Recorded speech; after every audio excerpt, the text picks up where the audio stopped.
Well, just to give a quick little update, as you can see, the weather is warming up, and I have begun to shed some clothes because it's not freezing anymore.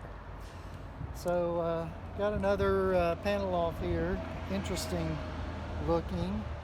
Not sure what it does, but it does have the note names on it. So, just more wiring for the tonal effects of the old instrument. Take a pretty good look here. So, as we said, the drawers or the tone generators are off. Ended up taking a lot of other stuff off, and still in the process. This actually kind of turned out to be, I wanted to get one thing out of the way, but to get that one thing out of the way, I had to move this thing. But to get that thing out of the way, I had to move this thing, and so on and so on. So it turned into a big moving project.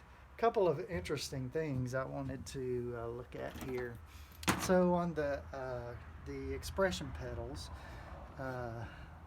the crescendo pedal actually here, the way it works, I thought was pretty cool. If you can see that, I turn it. Well, that won't help you when you look at it. But you activate the expression pedal, and you see it's this roller with these two metal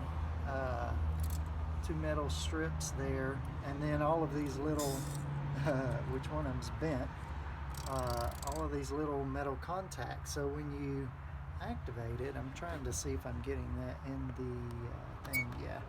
When you activate it, the metal strips begin touching slowly the one by one as it goes up, and I'm assuming that it just automatically adds more and more stops. So I thought that was pretty interesting.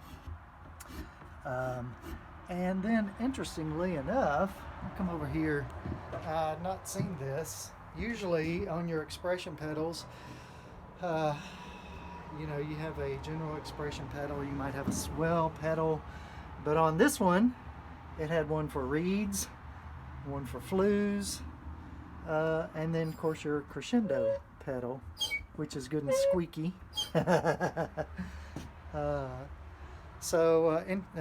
thought that was pretty interesting.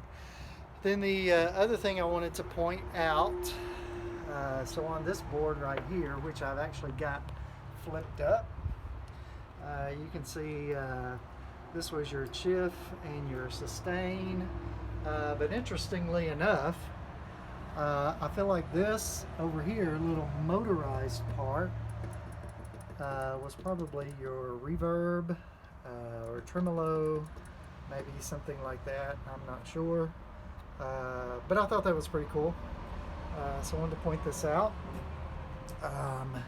Going to be looking here, as I mentioned earlier, I wasn't sure if the stops were motorized, but it does look like there are motors on them. If you can see that, see the little coil wires there. So I believe, looks like these stops are motorized.